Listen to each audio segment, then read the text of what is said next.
Welcome to the Florida primary special for U.S. Congressional District 12 in Florida. I'm Brian Venturini with this primary report. As primary day approaches this Tuesday, I have little time, but I just got to show you what these candidates are, what their voting records are, and if they have none, where they stand on certain issues. We're going to start with Dennis Ross, former Republican House member in the state of Florida, endorsed by the Ledger. He actually voted for the classroom size amendment, which really hindered programs the size of arts and such. He also supports giving the public roads already paid through by tax dollars to private corporations to make them toll roads. Let's not forget that he also put forth the money for spending for sports stadiums, so you could take that with a grain of salt. He also supported raising tuition fees, allowing state universities to raise their tuition, which we don't need the price of education much higher, and he limited the ability for us to carry firearms inside our car. So all in all, Dennis Ross, what we know him for is that he doesn't want us to carry our weapons inside our vehicles. That actually passed, if you recall, in 2008, is if you go to work and you have a gun in your car, and only in your car, and if the argument says, oh, well, what if someone gets mad because they're fired or they didn't have such a good day, they go and they blast up the place. But really, the other side of the argument is like, say I'm going on a hunting trip right after work, say it's a Friday or whatever. But anyways, I still see it as restricting gun rights because you never know what type of neighborhood you're going to work in, okay? Then, of course, the tuition fees. Why raise tuition fees? Why allow the universities to raise tuition fees? As if the cost of a good education isn't high enough. And then speak of education, the classroom size amendment, other than the FCAT, has to be the worst piece of legislation on education here in the state of Florida. Pretty much what it does, it really causes the teachers to work twice as hard, causes programs like band and art and all that stuff to be restricted and highly constricted, just because they limit the number of students to nowhere above 30, and they recommend 25 as a safe number. Of course, in those other classes, there's about 40 to 60. And of course, the roads. Why give roads already paid for by the taxpayer to private corporate interests to pay tolls every time and have them set the toll roads and stuff? Now, you go to Orlando, the Expressway Authority is just corrupt there. Alright? And then, of course, the why use taxpayers' dollars to fund these sports stadiums for franchises? I'm not talking about public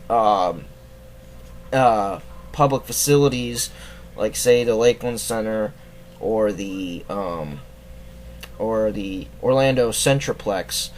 I know sometimes that place gets sponsors. Like right now, it's Amway. Before that, it was TD Waterhouse. But usually, the sports stadium needs to be funded through the franchise clubhouse. So, and why change it?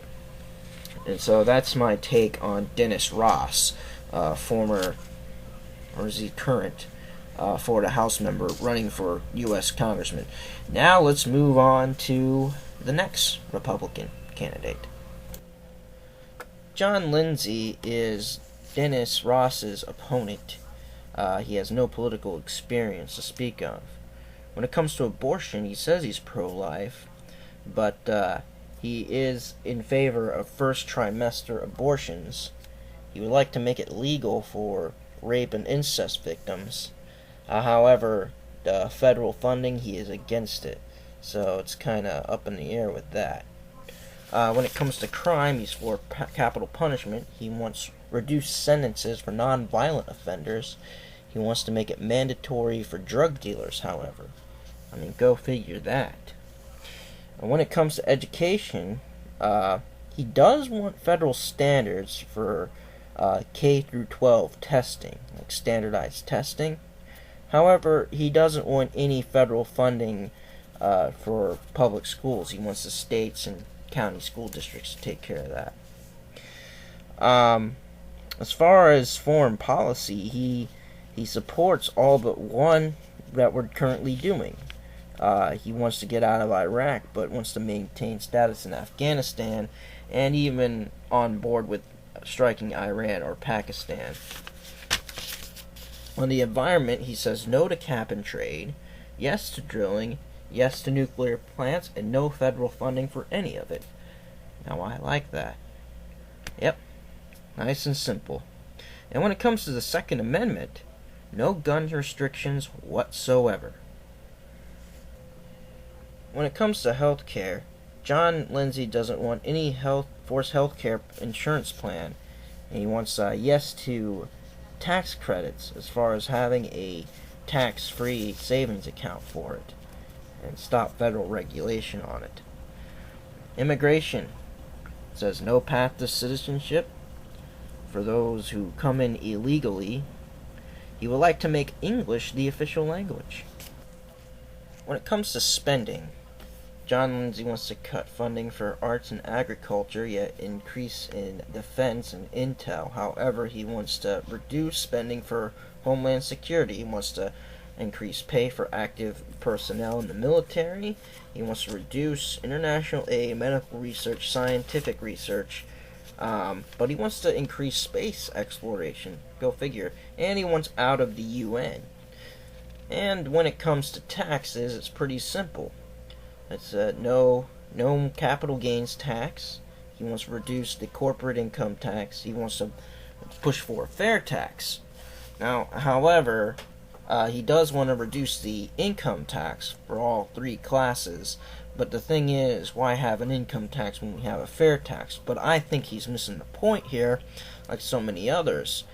We need to get rid of the Federal Reserve Bank before we can have a debate on this issue as far as income taxes. Because, well, we pay our taxes to the offshore banks, and then we get loans from them and do all our spending.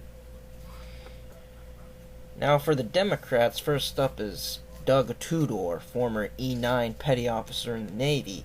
As you can see, his policies match up with most of that of the Democratic Party status quo today. He is your typical, what you call, Democratic Party hack operative.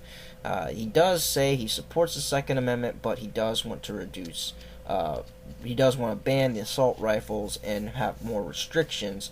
When it comes to foreign policy, it's all but the same, except for he does want to get out of Iraq and Afghanistan, but he does support operations in Iran and Pakistan. So that's Doug Tudor for you.